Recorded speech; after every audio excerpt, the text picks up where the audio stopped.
절망 중에 마가복음입니다. 계속 반복해서 말씀드리지만 절망의 시기에 우리에게 기쁜 소식이 바로 예수가 그리스도다라고 얘기하는 게 마가복음입니다.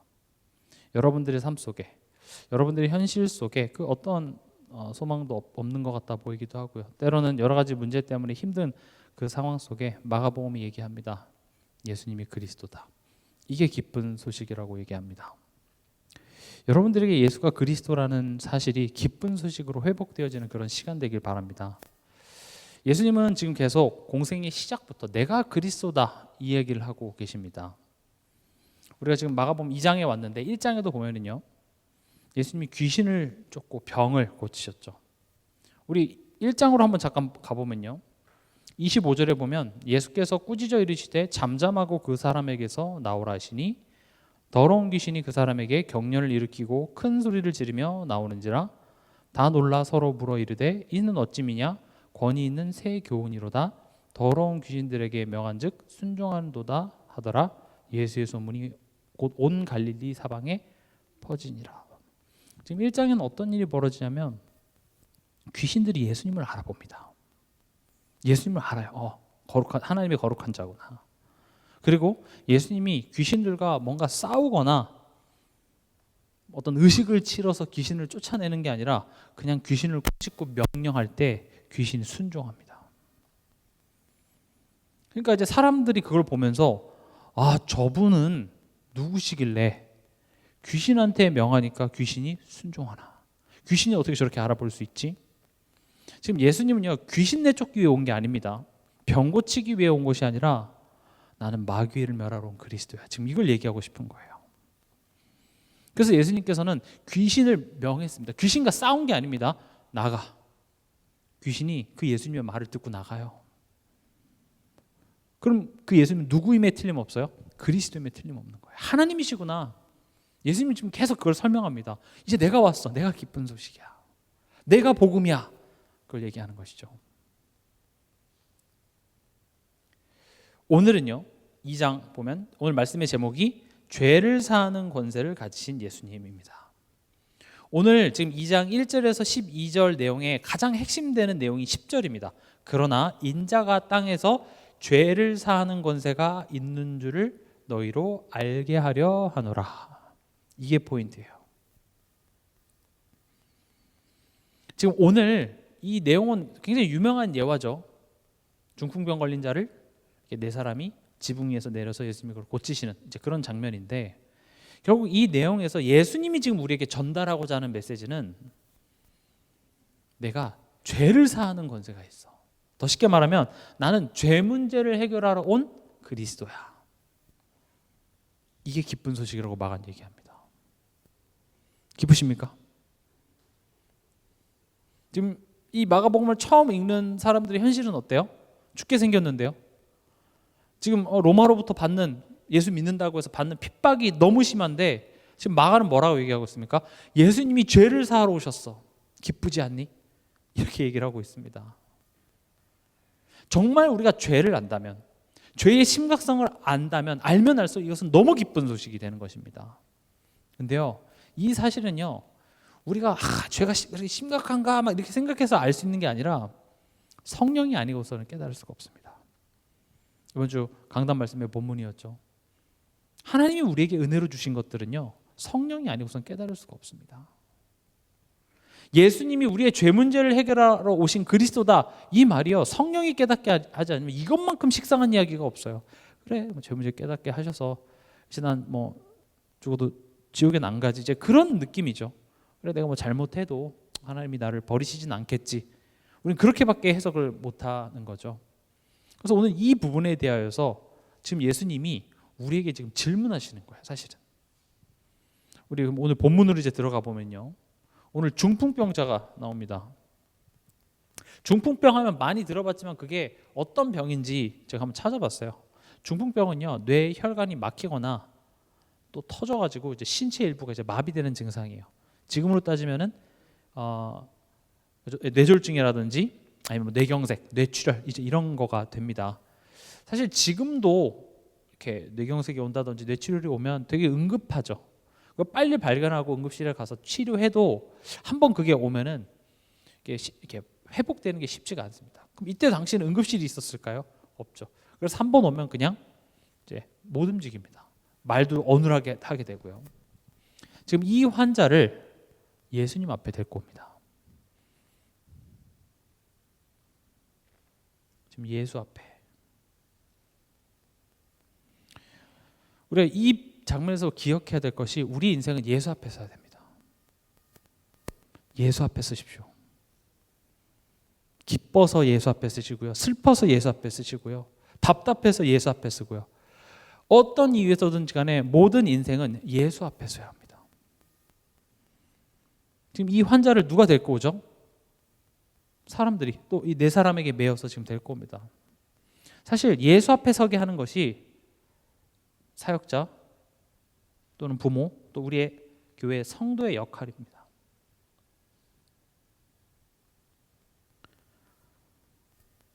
예수 앞에 서게 해야 합니다. 부모님들은요, 자녀를 예수 앞에 서게 해야 됩니다. 세상의 가치에, 돈 앞에, 성공 앞에 서게 하는 것이 아니라 예수 앞에 서게 하십시오. 자녀에게 뭐가 문제가 있으면 으이그 네가 그러니까 그렇지 하면서 자잘못을 따지기 전에 예수 앞에 서게 하십시오. 무슨 어떤 결정할 상황이 있을 때 먼저 예수 앞에 서게 하십시오. 물론 병이 걸렸을 때 약 먹어야 낫습니다. 그러나 예수 앞에 먼저 서게 하십시오. 약을 먹게 하면서 왜 하나님이 아프게 하셨을까? 하나님 지금 우리에게 뭔가 생각해 보라고 하시지 않을까? 하면서 자꾸 예수 앞에 서게 하십시오. 왜냐? 스스로 올 수가 없습니다. 중풍병자가 뭐죠? 몸이 마비가 됐어요. 스스로 올 수 없어요. 더더군다나 이 예수님 앞에 못 갈 이유가 뭐 만 가지가 되겠죠. 많단 말입니다. 왜 못 가죠? 병 때문에요. 또 가니까 뭐가 있어요? 사람 때문에요. 우리도 예수 앞에 서지 말아야 될 이유가 만 가지 천 가지 있습니다. 여러분들 자녀, 여러분들 스스로에게도 내가 이 예배 자리에 오고 말씀 듣고 어떤 이 교회 흐름 속에 잊지 못할 이유가 만 가지 천 가지 계속될 거예요. 이유 되면 한도 끝도 없죠. 그래서 이거 해결되면 갈게요. 이거 해결되면 갈게요. 절대 못 갑니다. 우리 죄의 본성을 알고 사단이 활동하고 있다는 사실을 안다면요, 내가 갈 수 있을 때 갈게요. 절대 안 됩니다. 그래서 지금 이 장면에는요, 데리고 옵니다. 4명이. 4절을 보시면요, 사람들이 한 중풍병자를 4사람에게 메워가지고 예수께로 올세 무리들 때문에 예수께 데려갈 수 없으므로. 여기까지만 읽어볼게요. 지금 나름 이제 이 환자를 데리고 가려고 했는데 지금 그 전장은 예수님이 그 나병 환자를 고쳤잖아요. 그래서 나병 환자한테 이거 얘기하지 마 했는데 나병 환자가 얘기를 한 거예요. 그래서 막 사람이 몰리니까 예수님이 잠시 이렇게 한적한 곳에 피해 계시다가 다시 1절에 보면 수일 후에 다시 가버나움에 들어가셔서 한 집에서 예수님이 가리키기 시작했는데 또 소문이 퍼져서 사람들이 그 집을 완전 꽉 채운 거예요. 그래서 이제 이 나병 환자, 오늘은 이제 중풍병자죠. 예수님 앞에 데려갔는데 사람들 때문에 예수님 앞에 데려갈 수 없었어요. 그럼 뒤에 보세요. 예수께 데려갈 수 없으므로 포기하니라. 이렇게 돼 있습니까? 예수께 데려갈 수 없으므로 단념하니라. 이렇게 돼 있습니까? 어떻게 돼 있죠? 데려갈 수 없으므로 그 계신 곳에 지붕을 뜯어 구멍을 내고 중풍병자가 누운 상을 달아 내리니. 이게 사역자가 하는 일입니다. 이게 부모로서 내 자녀에게 해야 될 일입니다. 더 정확히 얘기하면요, 자녀는 내게 아닙니다. 하나님이 내게 맡겨주신 달란트와 같아요. 달란트는 뭐죠? 주인의 것이에요. 주인의 것을 내게 맡겨주신 거예요. 왜요? 그것을 통하여서 주인의 마음을 알게 하시는 거예요. 그럼 지금 우리에게 붙여준 그런 영혼에 대해서 우리가 어떤 지금 자세를 가져야 되냐? 예수 앞에 데려가야 돼요. 하나님이었으면 어떻게 했을까요? 내 자녀가 내 자녀가 아니라 하나님이 내게 맡겨주신 거예요. 5달란트, 2달란트 받은 자가 왜 칭찬받고 1달란트 받은 자가 왜 혼이 나냐? 장사를 잘했기 때문에? 아니에요. 주인의 의도를 알았어요. 주인의 대리였어요. 그러니까 주인이 했을 법한 일을 한 거예요. 만약에 주인이 게으른 종이었잖아요. 그리고 뭔가 위험을 감수하는 거 싫고 난 그냥 안전하게 원금이나 유지하고 싶어 하는 주인이었으면 아마 그걸 땅에 묻어둔 1달란트 받은 자는 칭찬을 받았을 거예요. 그게 주인의 마음이었고 주인이었으면 그렇게 했을 거를 알고 그렇게 했으니까요. 근데 지금 그 5달란트, 2달란트 맡긴 주인은 그런 주인이 아니었어요. 그렇고 장사하는 주인이었어요. 장사해서 그 돈을 다 잃어버려도 주인은 칭찬했을 거예요. 잘했어. 나 같아도 그렇게 했었을 텐데. 무슨 말이냐면 지금 하나님이 내게 주신 내 자녀, 나의 현실, 시간, 나의 삶, 이거 달란트예요. 그럼 그것을 하나님의 마음을 가지고 우리가 바라봐야 돼요. 하나님의 마음은 뭡니까? 우리가 예수 앞에 서서 구원받고 예수 앞에 서서 생명 얻어서 예수 앞에 서서 치유되고 예수 앞에 서서 기쁨, 평안, 그 열매들이 세상 사람들에게 나타나지길 원하는 게 하나님의 마음이에요. 지금 병에 걸렸어요. 근데 사실 이건 육신의 질병만 문제가 아니라 사실 죄인인 거죠. 죄의 저주죠. 예수님의 마음은 뭐예요? 이 중풍병자를 향한 예수님의 마음은 예수께 와야 돼요. 너 내게 와라. 수고하고 무거운 짐진 자들아 다 내게 오라. 내가 너희를 쉬게 하리라. 그게 예수님의 마음이에요. 사람들이 많다고 해서 안 되겠다. 아닌가 보다. 그렇게 포기하고 타협하는 게 아니라 예수님의 마음을 알았다고요. 예수 앞에 서야 돼. 그래서 우리가 먼저 예수께 가면 된다에 대한 확신을 가지시기 바랍니다. 예수께 가면 돼요. 여러분들의 인생의 문제 앞에서 왜 내 자녀가 예수 앞에 쓰지 않냐 그거 얘기하기 이전에 내 믿음부터 한번 점검해 보십시오. 내가 지금 그걸 데리고 가는데 야 안 되겠다. 다음에 오자. 아마 내 마음이 그랬기 때문에 역사가 안 일어나는 것일 수도 있습니다. 예수께 가면 됩니다. 그래서 예수님 5절에 예수께서 그들의 믿음을 보시고 이렇게 됩니다. 예수님의 지금 이 치유의 사역의 시작 자체가 그 믿음을 보시고예요. 그래서요 우리가 사실은 이 4명이 한 팀이 됐던 것처럼 특히 우리 후대들을 위해서는 부모와 교사가 한 팀이 돼야 됩니다. 교육자와 또 우리 교회 목회자 또는 사역자와 우리 구역장이나 교구장들이 한 팀이 돼야 됩니다.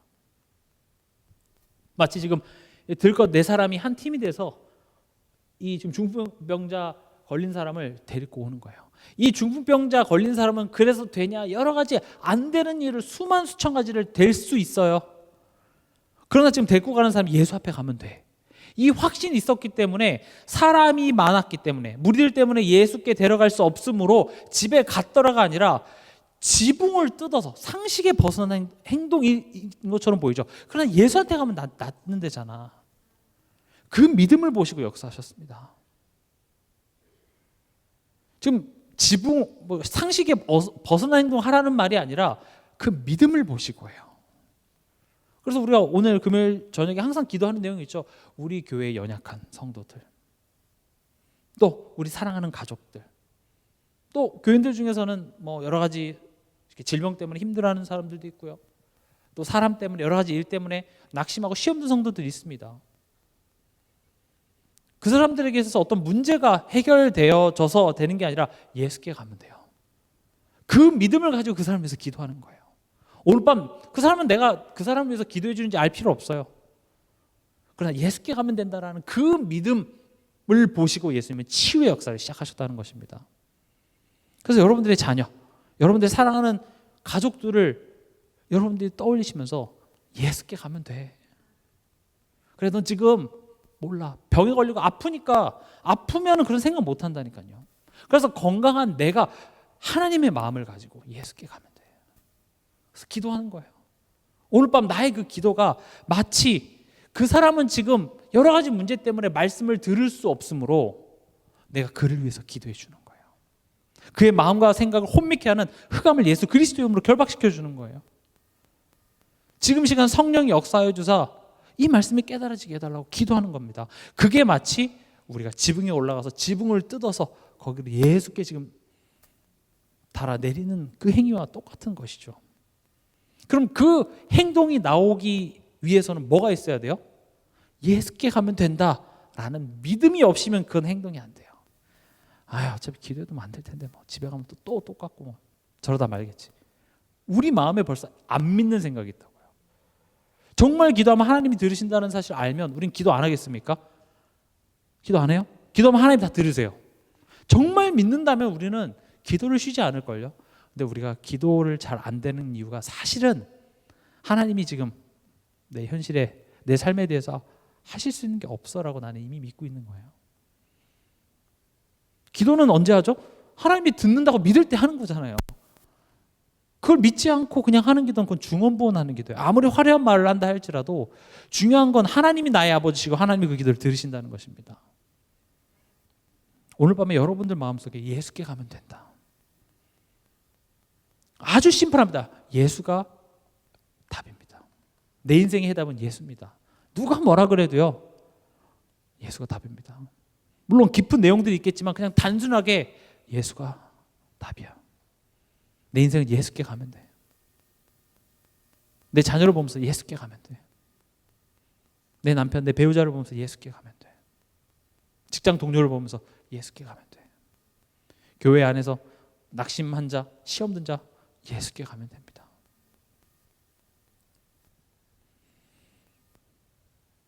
예수께 가면 된다라는 말을 그냥 예수께 가면 돼 이렇게 얘기하면 좋겠지만 좀 구체적으로 얘기를 하면 자꾸 말씀 중심이 되도록 하는 겁니다. 또 예배 중심이 되도록. 왜냐, 그 말씀에서 자꾸 복음이 선포되어지기 때문에, 또 예배를 통하여서 우리로 하여금 우리의 불신앙을 깨트리고 자꾸 복음 앞에 서게 하기 때문에 그렇습니다. 또 교회 중심입니다. 이것은 그냥 제가 세 개를 골라서 하는 것이 아니라 광야를 가는 데 있어서 하나님께서 언약궤를 주셨습니다. 하나님은 광야를 가는 데 있어서 새 절기를 주셨습니다. 하나님은 광야를 가는 데 있어서 우리에게 성막을 주셨습니다. 우리가 흔들릴 때마다, 눈앞의 현실과 여러 가지 사람의 소리에 내가 흔들릴 때마다 하나님께서는 언약궤 따라가도록, 흔들릴 때마다 절기를 지키도록, 흔들릴 때마다 성막 중심으로.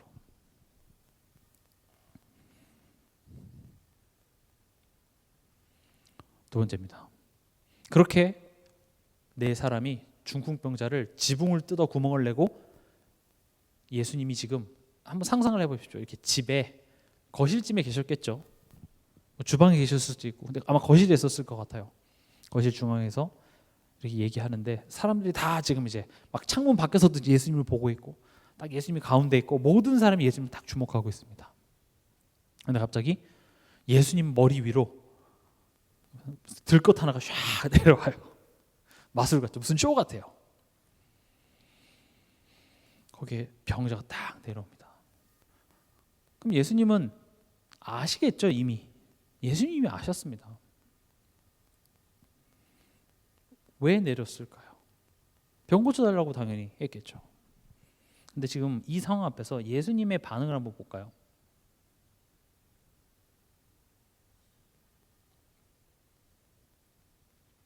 (5절을) 보면은요,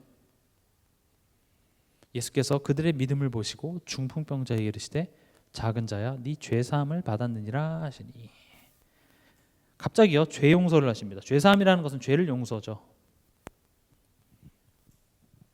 우리 뭐 그냥 죄 용서해 주셨구나 이렇게 생각할 수 있지만, 지금 여기 모여 있는 사람들의 반응은요, 대부분 사람들의 반응은 아니 병 고쳐달라고 하는데 죄 용서한다는 게 무슨 말이야, 이렇게 반응을 하겠죠.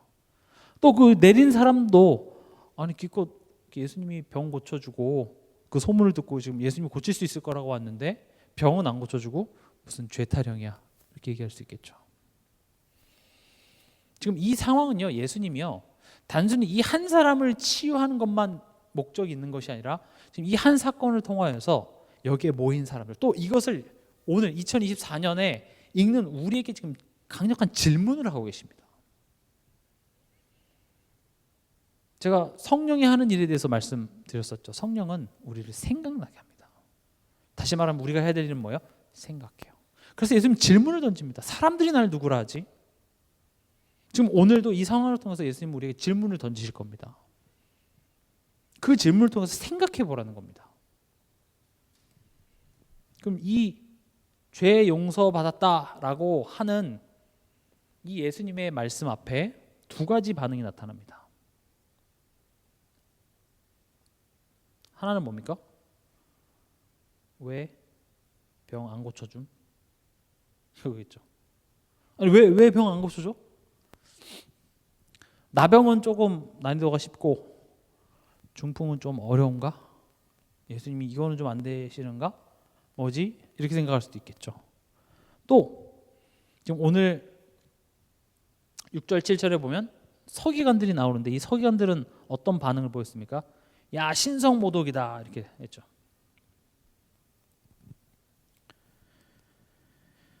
여러분들이 어떤 문제를 가지고 교회에 왔어요. 예배 자리에 왔어요. 이 문제가 하나님 좀 해결해 줬으면 좋겠는데. 근데 목사님이 예수님이 십자가에서 우리 죄 문제를 해결하셨습니다. 그럼 여러분 어떨까요? 아니 왜 내 문제 안 해결해 줘? 그게 여러분들이 막 기쁜 소식으로 들려집니까? 지금 예수님은요 이것을 통하여서 뭘 얘기하냐? 내가 복음이다. 다시 말하면 내가 기쁜 소식이다. 지금 이걸 얘기하고자 하는 거거든요. 내가 죄를 사하는 권세가 있어. 기쁜 소식이야. 그걸 얘기하고 싶으신 거죠. 그럼 일단 대부분의 사람들은 당연히 왜 병 안 고쳐줌 이렇게 생각하는 건 우리가 이해가 돼요. 근데 지금 서기관입니다. 서기관의 반응은 우리가 좀 생각해 볼 부분이에요. 왜냐 지금 이 본문에서 예수님이 서기관들에 대하여서 서기관의 마음에 어떤 생각을 하는지를 아시고 하면서 서기관들이 하는 생각들을 지금 마가복음은 이렇게 강조를 하고 있어요. 서기관이라는 말을 우리가 잘 안 쓰죠. 서기관은요 율법 선생입니다. 율법 교사. 서기관이 좀 말이 그래서 그런데 성경에 있는 모세 율법들을 연구하고 가르치는 일을 했어요. 그래서 이 서기관은요 성경에 대해서 굉장히 능통합니다. 지금 여기서 말하는 성경은 모세 오경을 얘기해요. 구약 성경. 이 서기관은 그래서 뭘 알았냐면요 7절에 보면 서기관들이 지금 마음으로 생각합니다. 이 사람이 어찌 이렇게 말하는가? 신성모독이로다. 오직 하나님 한 분 외에는 누가 능히 죄를 사하겠느냐. 지금 이 서기관은 뭘 알았냐? 하나님만이 죄 용서할 수 있음. 이걸 알았어요. 지금 다른 사람들은 몰라요. 그냥 예수님이 뭔가 기적 베푼다고 하니까 신기해서 그냥 모인 사람들이 대부분이에요. 그래서 뭐 어떻게 하시나 보자 했는데 예수님이 병은 안 고쳐주고 네 죄가 사했다라고 얘기하니까 사람들은 지금 어리둥절하고 왜 병 안 고쳐주지 그냥 웅성웅성하고 있는데 그 중에 이제 예수님을 트집 잡으려고 온 서기관들이 딱 보더니 뭐 그냥 기적 일으키는가 보다 보려고 했는데 갑자기 예수님이 뭐라 그래요? 네 죄가 사함 받았다. 그러니까 여기 이제 딱 걸린 거예요. 아니 다른 사람들은 몰라도 이거 서기관 이건 심각한 문제인 거예요. 왜죠? 하나님만이 우리의 죄를 용서해 줄 수 있어요. 근데 지금 예수님이 이 중풍병자의 죄를 용서해 줬다라는 것은 결국 뭘 의미하는 겁니까? 예수님이 하나님이라는 말이에요. 우리가 상식적으로 누가 나한테 잘못을 했어요. 근데 지나가던 제3자가 용서해 줄 수 있나요? 아니죠. 그 일을 당한 당사자만이 그걸 용서해 줄 수 있는 거잖아요. 서기관들은 알았어요. 우리 인간이 하나님께 대하여 죄를 지었어요. 그러면 그 죄를 용서해 줄 수 있는 사람은 누구밖에 없어요? 하나님이에요. 하나님한테 죄를 졌기 때문에 하나님한테 지은 죄를 네가 뭔데 용서하냐. 그래서 신성모독이라고 하는 거고요. 예수님은 그래서 내가 하나님이라고 주는 그리스도시요 살아계신 하나님의 아들이십니다. 내가 그리스도야. 그거 지금 예수님 계속 얘기하고자 하시는 거예요. 내가 하나님이야.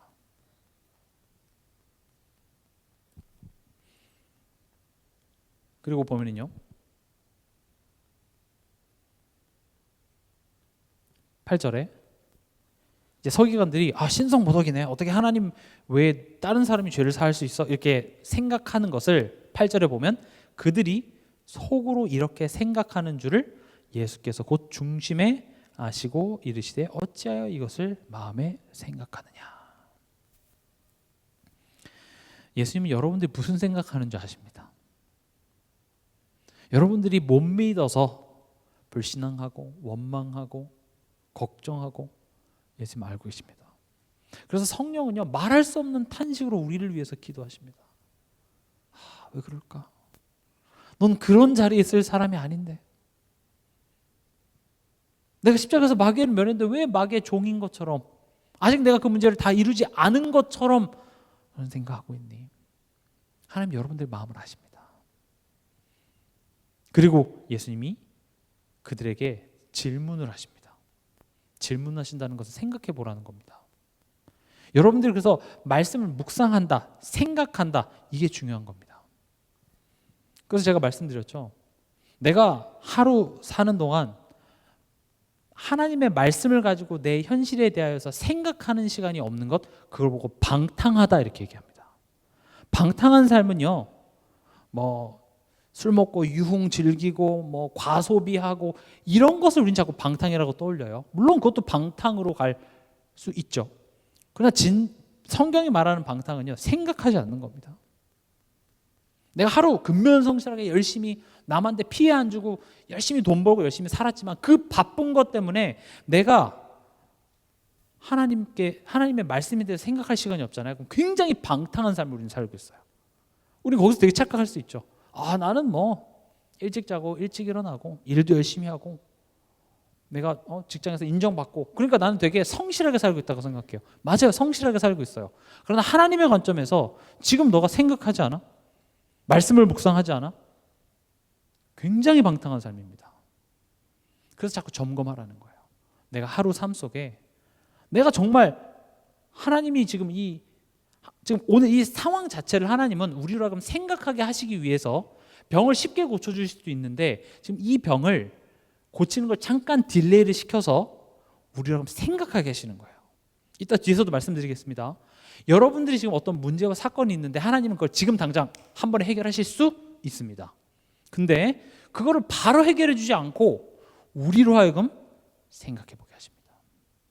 그래서 문제가 왔을 때 화만 내지 말고 말씀을 떠올리세요. 하나님께 질문하세요. 하나님 뭐죠? 그게 방탕하지 않는 삶이에요. 그래서 방탕하지 말라 하면서 술 얘기도 하고 여러 가지 이야기가 나오는 것이, 그 행위 자체가 죄라기보다는 그것을 가지고 우리는 생각하고 싶어 하지 않아 한다라는 게 문제예요. 그냥 어디로 훌쩍 떠나버리고 싶죠. 그냥 다 잊어버리고 싶어요. 아닙니다. 불신자들은 그래야 하죠. 왜냐? 생각해도 답이 없으니까요. 그거 생각하면 내가 미칠 것 같은데요. 그냥 그러고 살아야죠. 근데 우린 다릅니다. 우린 변화된 자입니다. 우린 그리스도 안에서 새로운 삶이 시작됐습니다. 새로운 삶이 시작됐고 그 삶을 하나님은 이제 너는 다른 목적을 향해서 달려가고 있는 거야, 이렇게 얘기를 해요. 그래서 우리가 세상을 보고 내 삶 속에 일어나는 그런 여러 가지 문제와 상황들을 다른 관점으로, 다른 기준을 가지고 해석하기를 원하세요. 그래서 예수님은요, 질문하십니다. 어떤 질문하십니까?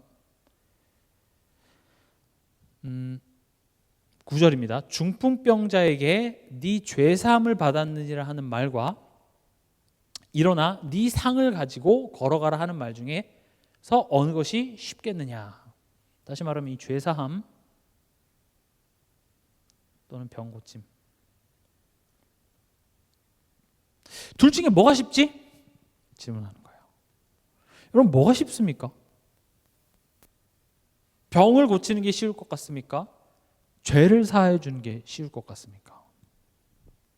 아마 여기 계신 대부분 성도님들은 아마 죄사함보다 병 고침이 쉽다고 아마 얘기하실 것입니다. 근데 일반 우리 그냥 사람들한테 물어보면 죄사함이 쉽지 않나? 왜냐? 확인할 길이 없잖아요. 그렇죠? 병은 지금 눈앞에서 이 사람 중풍병자 걸린 사람이 눈앞에서 변화, 이게 기적이 나야 되니까 그건 어려워요. 근데 그냥 말로 너 이제 사했어. 이게 말하는 것이 더 쉽지 않겠냐 이렇게 생각을 하죠. 그러나 서기관들은요 이 질문에 뭐라고 대답했겠을까요? 병 고침이 쉽다. 왜냐? 서기관들은 알았어요. 죄를 사하는 것은 인간이 할 수 없어요. 절대 불가능입니다. 어렵고 쉽고가 아니라 못하는 겁니다. 하나님 외에 아무도 할 수 없습니다. 지금 예수님이 이 질문을 던집니다. 죄사함이 쉬울 것 같니? 병 고침이 쉽니? 그럼 이 질문은요 나에게도 해당됩니다. 지금 예수님이 우리 성경은 지금 내게 주신 하나님의 말씀이죠. 내게 질문합니다. 죄사함이 쉬울까? 병 고침이 쉬울까?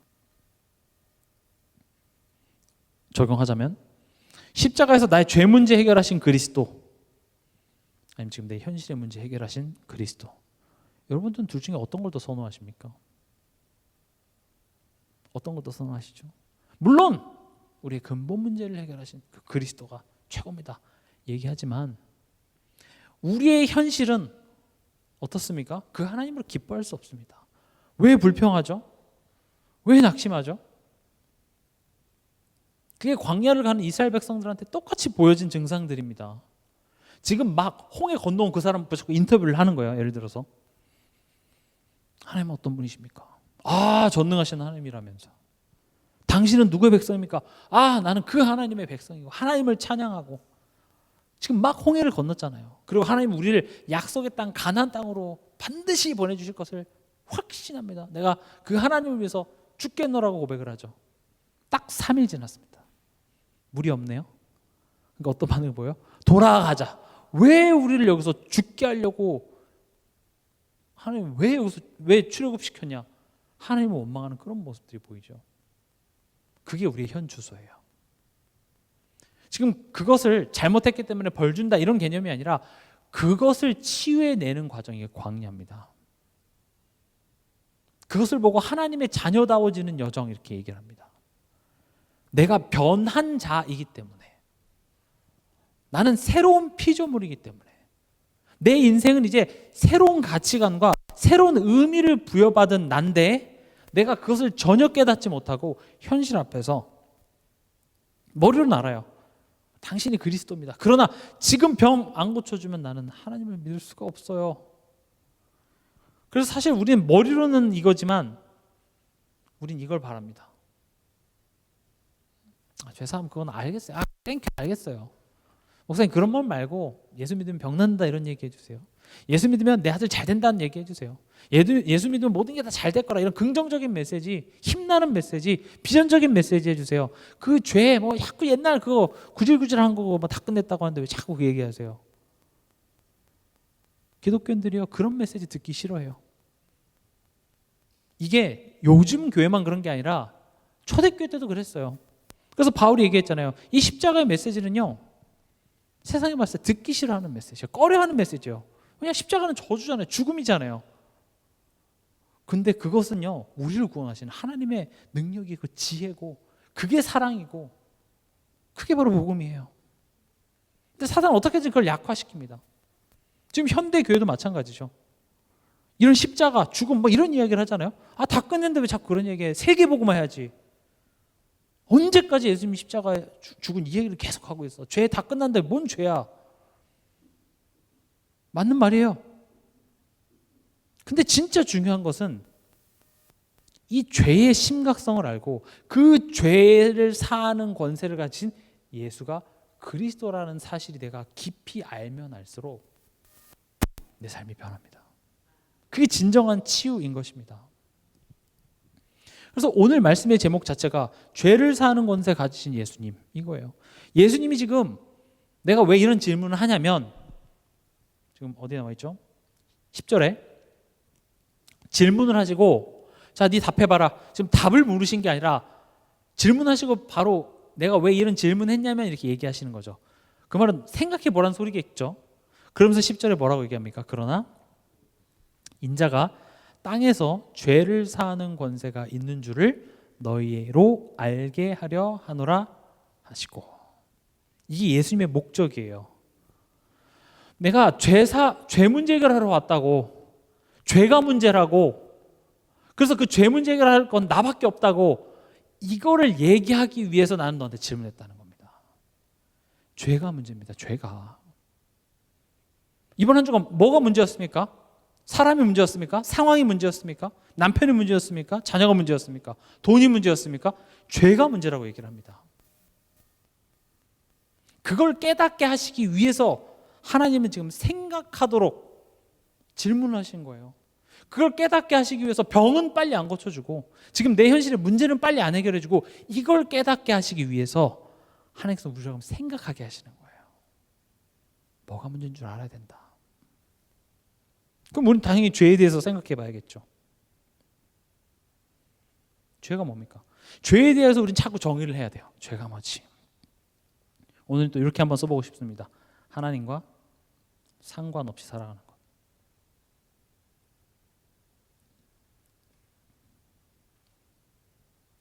죄는요, 하나님과 상관없이 살아가는 겁니다. 만약에 예수님이 귀신 쫓아내주고 또 이 중풍병자 고쳐주면 끝날까요? 아마 그러면 하나님과 상관없는 삶을 살아가겠죠. 기억은 하겠죠. 아, 그때 예수님이라는 사람이 내 병을 고쳐주더라. 근데 몇 개월 못 가서요, 또 만족 없습니다. 왜냐, 우리 인생의 문제는 죄 문제입니다. 다시 말하면 하나님을 떠난 상태 속에 살아가는 그 자체가 문제라고요. 그래서 보세요.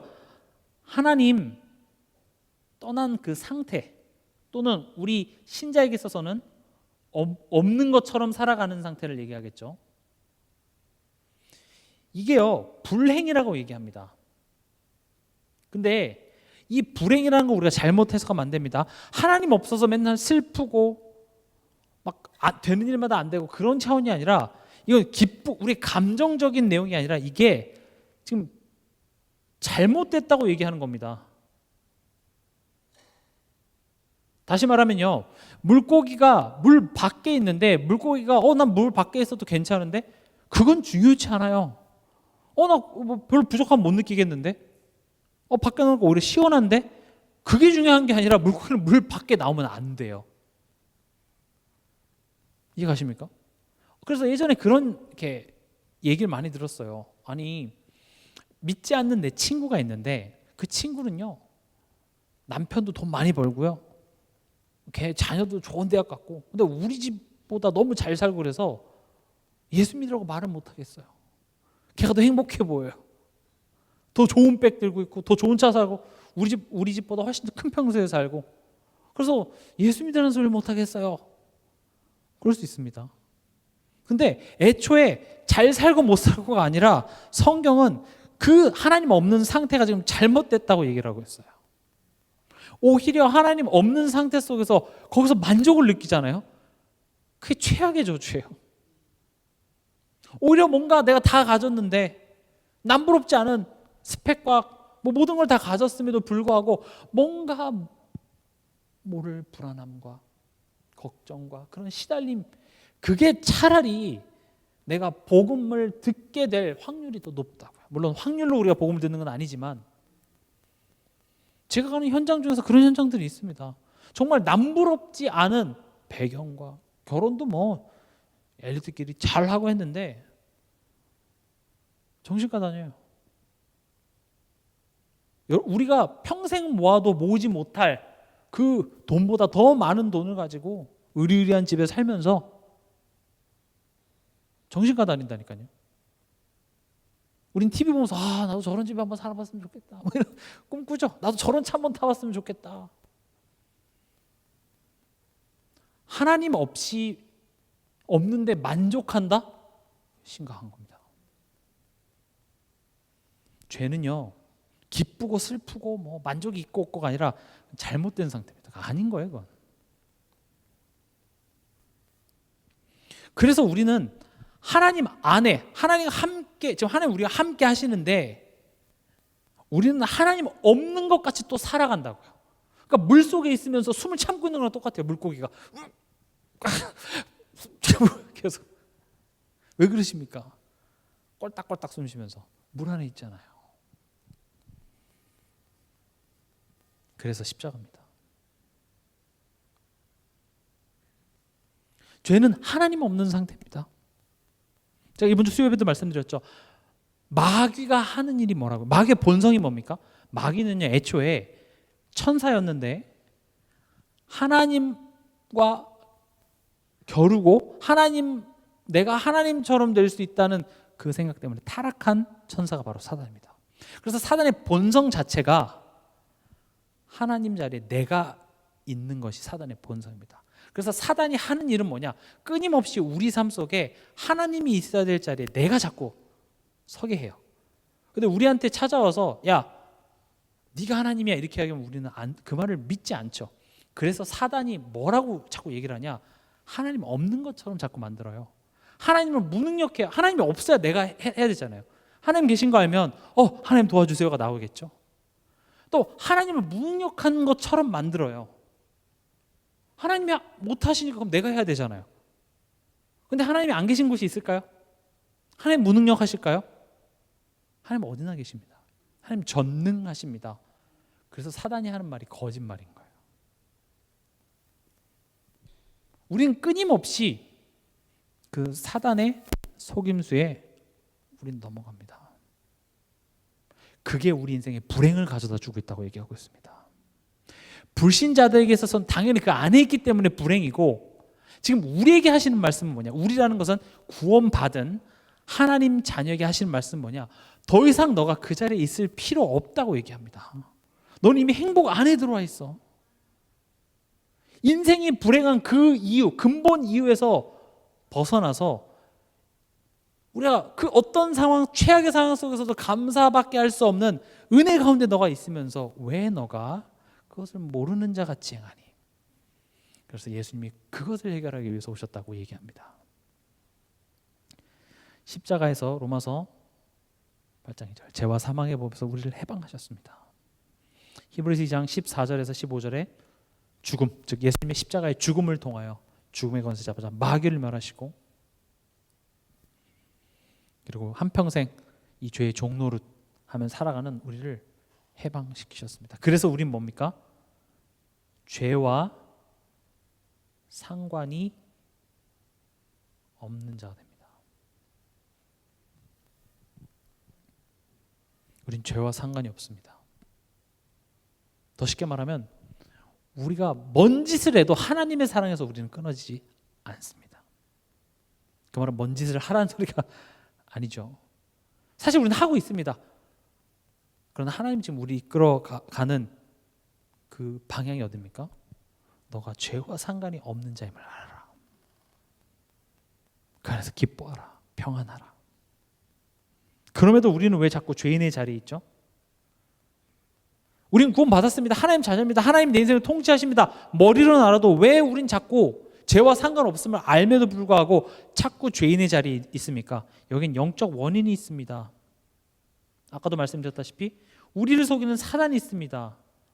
또 우리는 우리의 체질 자체가 하나님으로부터 멀어지는 선택밖에 하지 못하는 나의 죄성을 빨리 인지하셔야 됩니다. 그래서 우리는 이것들과 싸우는 거예요. 싸운다라는 말은 내가 사단을 꺾어내는 게 아니라 사단이 속이고 있구나라는 사실을 인지만 하면 끝입니다. 이해되십니까? 영적 싸움이라는 게 사단과 내가 싸우는 게 아니라 우리는 지금 사단이 나를 속이고 있다는 사실도 모르고 속이는 것에 내가 사단이 발 디딜 틈을 내가 내주고 있다고 좀 성경은 얘기하고 있어요. 사단을 물리쳐라 이렇게 성경은 얘기하지 않습니다. 오히려 내가 이겼어. 내가 승리했어. 속지 마. 이렇게 얘기를 하고 있어요. 그래서 우리가 우리 삶 속에 사단이 지금 내게 거짓말을 하고 있구나. 사단이 지금 내 삶 속에 하나님 없는 상태, 하나님과 상관없이 살아가도록 만드는구나. 이걸 자꾸 여러분들이 인지하셔야 돼요. 지금 제가 원론적인 이야기를 해서 그냥 그런가 보다 하지만 여러분들 삶으로 한번 이렇게 생각해 보세요. 우리가 순간순간 어떤 판단을 하고 선택을 할 때, 특히 부모가 자녀를 대신해서 어떤 선택들을 해줄 때 자녀들에게 그런 가치관이 전달됩니다. 가치관이 뭐죠? 어떤 것을 선택하는 기준들이 돼요. 별거 아닌 것 같지만 빨리 씻어, 뭐 해, 이거 해.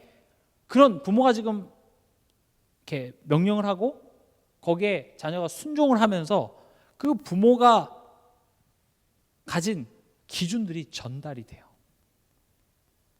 근데 우리 삶 속에서 또 우리의 체질 자체가 하나님과 상관없이 살아왔던 나의 체질이 있기 때문에 이 사실을 인지하지 못하고 나 딴에는 내 자녀에게 좋은 것을, 좋은 선택을 해준다고 하는데 그 선택들이 하나님과 상관없이 살아가게 또 되물림이 되게 만든다는 겁니다.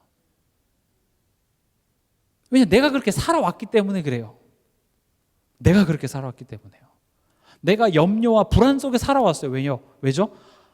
하나님 없이 살아왔잖아요. 그래서 내 인생 내가 철저하게 준비하고 대비하고 세상은 위험한 곳이고 남들이 나 다 내 등골 빨아먹는 그런 위험한 곳이기 때문에 내 자녀를 무장시키고 좋은 대학 보내고 좋은 직장 보내서 그래도 돈이 내 자녀를 지켜줄 수 있으니까. 지금 제가 이런 말을 하는 것은 돈 벌 필요도 없고 대학 가지 말고 공부하지 말라 그런 얘기가 절대 아니에요. 우린 꼭 하나님 말씀 중심으로 가라. 그러면은 대학 가지 말란 말입니까? 왜 그렇게 생각하죠? 절대 그런 내용 아니에요. 꼭 그렇게 반대로 생각해요. 예배를 참석하면, 주일날 예배 가면 공부를 못하는 것처럼. 근데 여러분, 유태인들은요 우리보다 지금도 율법 지키거든요. 그래서 금요일 밤부터 토요일까지는 아무것도 안 해요. 운전도 안 해요. 근데 세계 경제를 장악한 게 유대인입니다. 이슬람 사람들은 하루에 5번씩 기도해요. 그래도 다 성공하고 다 해요. 근데 우리는 주일날 예배 한 번 나오는 그것 때문에 내 자녀의 학업이 막 무너질 것처럼 생각하고 우린 그렇게 하죠. 그런 것들이 사실은요 우리가 하나님과 상관없이 살아왔던 우리의 체질들, 이런 것들이 있고, 특히 부모는 그런 부분들을 내 자녀에게 대신 선택을 해줌으로써 내가 걸어왔던 길, 대부분 부모님들은 물론 뭐 내가 잘 살았건 못 살았건 간에 어쨌든 내 자녀는 나보다 더 나은 삶을 살길 바라죠. 근데 그렇게 내가 내 가치관이 전달되는지도 모르고 전달하면서 내 자녀는 똑같이 나와 같은 인생을 살아가게 됩니다. 왜냐? 그런 가치관을 내가 심어줬거든요. 그래서 기준을 올바로 잡아주기 이전에 내가 먼저 올바른 기준으로 바뀌어야 돼요. 그게 광야의 시간입니다. 나의 기준들이 바뀌는 거예요. 세상 것을 의지하는 것이 아니라 하나님과 함께 살아간다라는 것을 아는 자 같이 사는 것. 그게 뭡니까? 제가 지금 이 시간에 얘기해도 밤새 성경이에요. 사실은 그게 어떤 의미인지를 얘기하는 것이, 말씀을 통해서 우리는 그것을 알아가는 것입니다. 그래서 여러분들 이걸 자꾸 이해한다면, 사단이 계속 속이고 있구나라는 것을 알면 우린 기도를 쉬지 않습니다. 내가 가만히 있어도 하나님을 멀어지는 선택밖에 할 수밖에 없구나라는 걸 알면 우리는 교회 예배 중심으로 가게 돼 있습니다. 예배 왜 있죠? 왜 오늘 금요일날 꼭 금요일날 이 시간에 예배를 꼭 이 자리에 와서만 드려야 됩니까? 아무 데서 드려도 되죠. 맞잖아요. 동산교회에 꼭 와야 돼요? 인터넷으로 예배 어디서든지 드려도 돼요. 이론상으로 맞죠. 근데 뭘 모르냐? 죄성을 모르는 거예요. 아이들도 엄마 꼭 학교 가야 돼? 집에서 지금 홈스쿨링 한다던데 내가 학교에서 그 쓸데없는 시간 낭비하지 말고 집에서 내가 빨리 해서 검정고시 해갖고 내가 대학 한 3, 4년 일찍 들어가면 되지 않을까? 또 엄마는 자녀를 잘 알죠. 네가 퍽이라도 혼자서 공부하겠다. 학교 숙제도 안 하는 놈이 뭐 집에서 네가 홈스쿨링 한다고? 말은 맞죠. 정말 너 그렇게 할 수 있다면 그렇게 하는데 쓸데없는 소리 뭐 학교나 가. 숙제나 제대로 하고 말씀하세요. 얘기하시겠죠. 우리가 이걸 알아야 돼요. 근데 교회 안에서 이렇게 머리로 이론만 가지고 얘기하는 사람은요 자꾸 그런 거 가지고 옳다 그러다 얘기를 해요. 그런 거 얘기하지 마세요. 신앙은요 아주 어떻게 보면 심플합니다. 오면 돼요. 아니 그 흐름 속에 내가 있으면 돼요. 제가 그래서 말씀드리잖아요. 예배도 말씀 듣는 게 가장 중요하기도 하지만 다 같이 일어납시다. 일어나세요. 찬양합시다. 같이 찬양하세요. 신앙 고백하겠습니다. 신앙 고백하세요. 그리고 찬양하면서 정말 감사하면서 찬양하시고 헌금하시고 그냥 교회 그 흐름 속에서 따라가는 거예요. 그걸 통해서요 나의 죄성들이 무너져요. 하나님 자녀의 체질로 내가 하나씩 하나님 바꿔가는데 유익하기 때문에 하나님께서 우리에게 교회를 허락하셨다고요. 그래서 제가 신앙생활을 하면서 느끼는 건 이론만 가지고 얘기하는 사람 중에서요 제대로 신앙생활하는 사람 좀 못 봤어요. 미련한 것 같다도요 이렇게 교회 흐름 보고 예배 자리에 항상 와 있고 결국 그런 사람을 통해서 하나님께서 일을 하세요. 말 잘하고 뭐 사역 잘해갖고 뭐 하고 근데 교회 흐름과 전혀 상관없이 예배 없고 그런 사람 결국 나중에 무너져요. 왜냐? 몰라서가 아니라 사단이 우리를 속이고요. 우리는 혼자 가만히 있으면 죄성으로 빠질 수밖에 없는, 다시 말하면 목사인 저도 교회 없이 그냥 난 목사기 때문에 난 그냥 교회 없어도 나 혼자 신앙생활 할 수 있어 라고 생각하는 순간부터 나는 하나님부터 멀어지는 선택을 해요. 얼마든지 저도 뭐 우리가 존경하는 그런 훌륭한 목사님도요 죄성이 있어요. 그래서 하나님의 간섭과 이런 교회라는 응답 속에 없으면요 목사도 여기서 설교를 하기 때문에 제가 예배 실패하잖아요. 옳은 얘기하면서 제가 망해요. 얼마든지 그럴 수 있어요. 나도 실수할 수 있어요. 이것 때문에 그래요. 난 얼마든지 사단에게 속을 수 있어. 난 얼마든지 또 하나님 없는 선택을 하는 것밖에 못해. 그걸 정말 알면 우린 뭘 하게 됐어요? 그래서 오직 예수인 거야. 나 예수 아니면 안 돼. 내가 실수했어요? 진짜 실수 속에 은혜가 거하면 그래서 그리스도구나. 누구 때문에가 아니라 그래서 내 그리스도가 필요하구나. 그래 맞아. 이 벌레 같은 날 위에 그 보혈을 흘리신 그 그리스도의 은혜. 나의 이 죄가 나의 어리석음이 내 운명이 되지 않게 나를 구원해 주셨구나. 그리고 그것을 계속 알게 하셔서 다음번에는 내가 그런 선택을 하지 않게 원하시는구나. 하나님 나를 붙들어 주시옵소서. 그게 오늘 우리가 찬양했던 543장. 어려운 일 당할 때 나의 믿음 적으나 의지하는 내 주를 더욱 의지합니다. 세월 지나갈수록 의지할 것뿐일세. 무슨 일을 당해도 예수 의지합니다. 이게 사실은 우리에게 축복이에요. 그래서 자꾸 영적 사실을 사단을 얘기하고 죄성을 얘기하는 것이 예수님이 덜 끝내서가 아니라 우리가 그런 체질을 갖고 있기 때문에 얼마든지 우리 넘어질 수 있으나 넘어질 수 있는 걸 하나님이 아시기 때문에 넘어지는 것이 우리의 운명이 되지 않도록 우리를 아예 하나님 자녀로 딱 삼아버리시고 그리스도의 사랑을 우리 딱 묶어서 성령으로 연합을 시켜서 우리의 연약함이 하나님을 분리할 수 없게 만들어 놓은 다음에 그 다음에 뭘 하십니까? 치유하는 겁니다. 알게 하십니다. 야, 너 그럴 필요 없어. 넌 더 가치 있는 사람이야. 너는 그리스도의 생명으로 바꾼 귀한 사람이야. 계속 알게 하세요. 결론입니다. 결국 이 사건을 통한 예수님의 의도는요.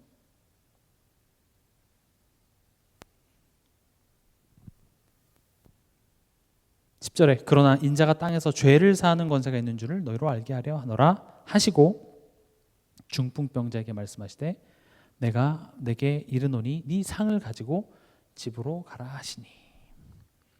예수님의 의도는요. 이 영적 사실을 알게 하시기 위해서 허락된 질병이다 이렇게 얘기하십니다. 이 중풍병자 죄만 사하고 다시 들것에 실려 나갔나요? 아니에요.